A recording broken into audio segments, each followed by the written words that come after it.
السلام علیکم ورحمۃ اللہ وبرکاتہ۔ کل سے آج تک الحمدللہ جو کل کی محفل ہوئی اس میں جامعہ احسن البرکات کے طالب علموں نے جو منقبتیں پڑھی، نعتیں پڑھی، سوال و جواب ہوئے، ایک مفتی طالب علم نے جوابات کیے، ایک سائل طالب علم نے سوالات کیے، اس کے بعد مولانا مفتی صاحب کی تقریر ہوئی، مولانا مفتی حنیف صاحب کی تقریر ہوئی۔ سب ایسا بارونق تھا کہ ایسا نہیں لگتا تھا جیسے سالانہ فاتحہ ہو رہا ہو، ایسا لگتا تھا جیسے مجسم عرس کی شکل اختیار۔ اور آج بھی ایسی ہی ماشاءاللہ رونق ہے۔ کل مسجد میں رونق تھی اور آج مسجد میں عبادت کرنے والے جو اب یہاں آرام فرما رہے ہیں ان کے دامن میں رونق ہے الحمدللہ۔ نجیب میاں نے جو نصیحتیں کہی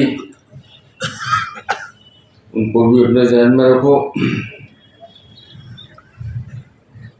ایک بات میں عرض کرنا چاہتا ہوں، کیا آپ نے حضور تاج الشریعہ علیہ رحمہ کی منقبت سنی؟ کل بھی ان کی ایک منقبت پڑھی گئی، اس کے علاوہ بھی بہت سی منقبتیں پڑھی گئیں، تو آپ کو اندازہ ہوا ہوگا کہ حضور احسن العلماء میں کیسی کیسی صفات تھی کہ ان کے وصال کے بعد ان صفات کا ذکر جو ہے وہ لوگ نثر میں بھی کرتے ہیں، نثر میں خطیب کرتے ہیں اور نظم میں شاعر کرتے ہیں۔ میں بہت مختصر وقت ہے، صرف ایک بات عرض کروں گا کہ حضور احسن العلماء کی ایک صفت کو یاد کر لو۔ اس وقت جو تھوڑے دن بعد زمانہ آنے والا ہے اس کے لیے بھی بہت کارآمد ثابت ہوگی۔ ان کی ایک صفت جو ہے، ان کی بہت صفات ہیں، جو ہم نے ایک مضمون لکھا تھا جو اشرفیہ کے سیدین نمبر میں شائع ہوا تھا۔ مضمون کیا تھا؟ 100 صفحے کا مضمون تھا، چھوٹی موٹی کتاب تھی، اور اس کے علاوہ بھی کئی جگہ شائع ہوا۔ اس میں ان کی 70 عادتوں کا ذکر کیا ہے۔ جو پڑھ لکھ سکتے ہیں وہ انہیں پڑھیں، اور جو پڑھ لکھ نہیں سکتے کسی وجہ سے وہ پڑھوا کے سن لیں۔ لیکن اس وقت ان کی ایک عادت کا ذکر کروں گا، اور وہ ان کی عادت تھی جس کا ذکر تاج الشریعہ کے مطلع میں بھی تھا کہ حق پسندو، حق بیانو، حق نوا ملتا نہیں، مصطفیٰ حیدر حسن کا آئینہ ملتا نہیں۔ جو ان کی حق نوائی تھی اور حق پسندی تھی اور حق گوئی تھی، اس کو ہی حرز جاں بنا۔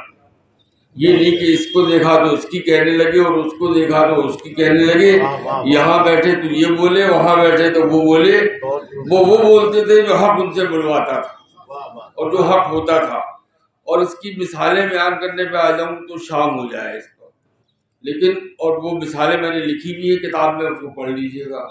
تو ایک تو حق پسندی اور حق نوائی اور حق گوئی، اور دوسرا جو بات میں آپ سے کہہ رہا ہوں تو وہ ذرا تھوڑا سا مشکل مرحلہ ہے کہ حق گوئی اور حق نوائی کے ساتھ جو ہے وہ کچھ نہ کچھ الجھنیں ہمیشہ سے لگی رہی ہیں۔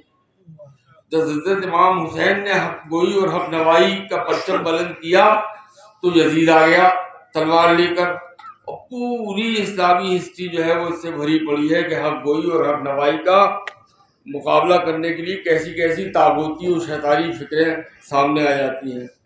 تو حق گوئی کے ساتھ جو ہے وہ ایک لم لگی ہوئی ہے کہ جب آپ حق گوئی کریں گے یا حق پر جمے رہنے کی کوشش کریں گے تو جو باطل کی نمائندگی کرنے والا ہے وہ فساد پیدا کرنے کی کوشش کرے گا۔ تو حق گوئی کا ساتھ نبھاتے ہوئے فساد کو اوائڈ کرنا، یہی حضرت احسن العلماء کا کمال تھا۔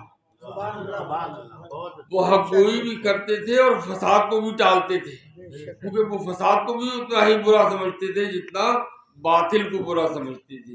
تو اسی توازن کا استعارہ ہے حضور احسن العلماء کا نام۔ تو اب درود شریف پڑھ لو تو میں اپنے وعدہ پورا کروں. اللہم صلی علی سیدنا و مولانا محمد ما دلیل جود والکرم وآلہ وبارک وسلم. بھائی دیکھیے کلیم دانش صاحب کی منقبت ہو گئی اور ہمارے احمد میاں کی منقبت ہو گئی اور حضرت قاسم حبیبی صاحب کی منقبت ہو گئی اور مولانا محمد حنیف صاحب جو ہے کبھی کبھی نثر میں ایسی زبان استعمال کرتے ہیں جس پر شاعری کا گمان ہوتا ہے، استعاراتی اور تشبیہاتی اور تمثیلاتی، اور وہ ان کا اپنا ہی کمال ہے. اللہ تعالیٰ ان کے اس کمال میں اور ترقی عطا فرمائے. جب خطابت کا جوہر جو ہے یہ نثر میں استعارہ اور تشبیہ اور تمثیل ہر جگہ نہیں اچھی لگتی ہے، لیکن وہ کیونکہ خطیب ہیں تو خطابت میں جب استعمال ہوتا ہے استعارہ اور تشبیہ اور تمثیل تو وہ خطابت کی جوہر کو دگنا اور سہگنا کر دیتا ہے، بڑھا دیتا ہے اس جوہر کو.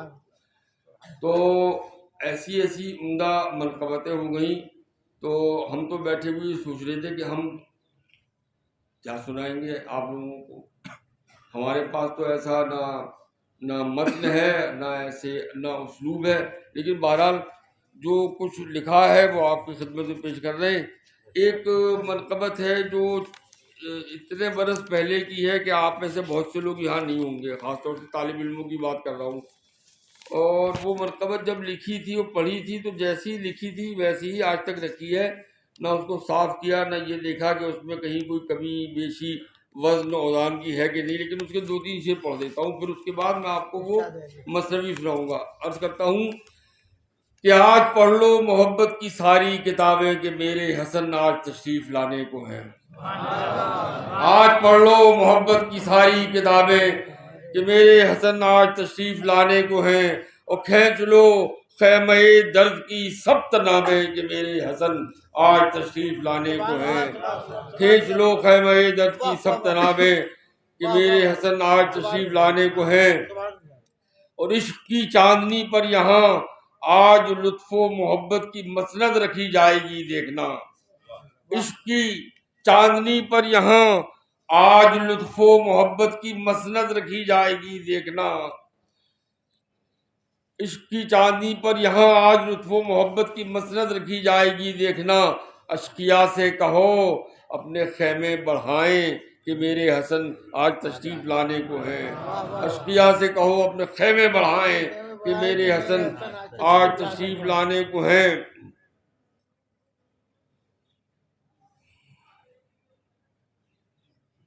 چپ رہو اپنے کانوں کو اذن توجہ تو دو. چپ رہو اپنے کانوں کو اذن توجہ تو دو. صحن برکت سے اہلن و سہلن سنو.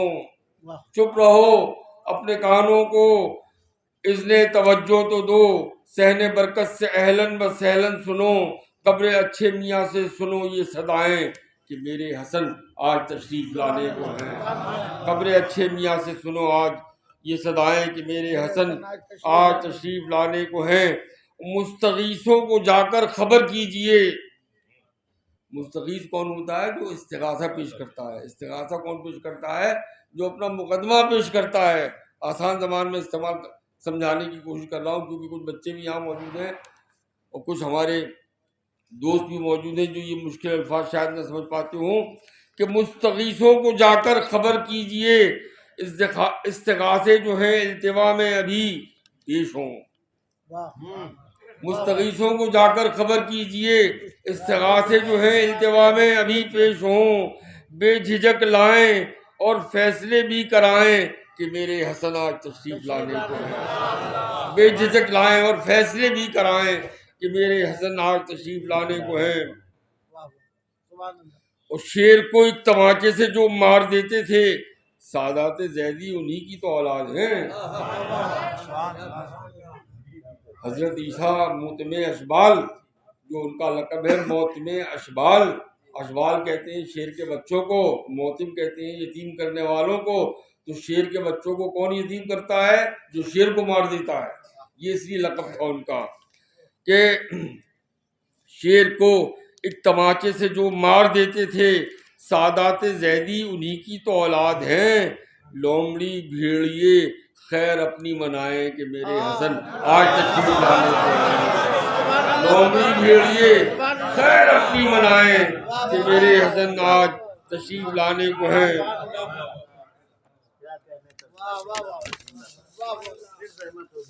اب کرتا ہوں کہ شیر کو ایک تماچے سے جو مار دیتے تھے سادات زیدی کی اولاد ہی تو ہے۔ شیر کو ایک تماچے سے جو مار دیتے تھے سادات زیدی انہی کی تو اولاد ہیں۔ لومڑی بھیڑیے خیر اپنی منائیں کہ میرے حسن آج تشریف لانے کو ہیں۔ ان کی شفقت بڑی معتبر، بارش لطف میں بھیگتے ہی رہے سر بسر عمر بھر۔ ان کی شفقت بڑی معتبر، بارش لطف میں بھیگتے ہی رہے سر بسر عمر بھر۔ ہاتھ اٹھا کر وسیلے سے کر لیں دعائیں کہ میرے حسن آج تشریف لانے کو ہیں۔ مسجد و مدرسہ درگاہ و خانقاہ، بلکہ اس شعر کو میں نے یوں پڑھا ہے کہ نور کی ایک روحانی چادر میں لپٹے ہوئے مسجد و مدرسہ درگاہ و خانقاہ، نور کی ایک نورانی چادر میں لپٹے ہوئے مسجد و مدرسہ درگاہ و خانقاہ، ماغ کی چاندنی میں یہ جھم جھم نہائیں کہ میرے حسن آج تشریف لانے کو ہے۔ جب یہ نظم پڑھی تھی اس زمانے میں ماغ کا مہینہ تھا، اب تو معلوم نہیں کون سا مہینہ چل رہا ہے۔ اور ہم جب پڑھتے بیٹھتے رک جائیں تو یہ سمجھ لو کہ یہ مت سمجھنا کہ یا تو نہ تو پاس دے رہے ہیں نہ پوز دے رہے ہیں، سمجھے؟ اس کی وجہ صرف یہ ہے کہ عمر جو ہے وہ 60 سال سے زیادہ ہو گئی ہے، تو ذہن اور معاشرے میں تھوڑا تعلق کبھی کبھی ٹوٹ جاتا ہے۔ دعا کرو کہ اللہ تعالیٰ اس تعلق کو مضبوط کر دے، مضبوط سے مضبوط کر دے۔ ساقی شاہ برکات موجود ہیں، ساقی شاہ برکات موجود ہیں، میں قدا بھی ہے میں خوار بھی خوب ہیں۔ ساقی شاہ برکات موجود ہیں، میں قدا بھی ہے میں خوار بھی خوب ہیں، اور دست حضرت ابھی سے پئیں اور پلائیں کہ میرے حسن آج تشریف لانے کو ہیں۔ دست حضرت ابھی سے پئیں اور پلائیں کہ میرے حسن آج تشریف لانے کو ہیں۔ اب درود شریف پڑھ لو تو وہ میں اپنی چھوٹی سی مثنوی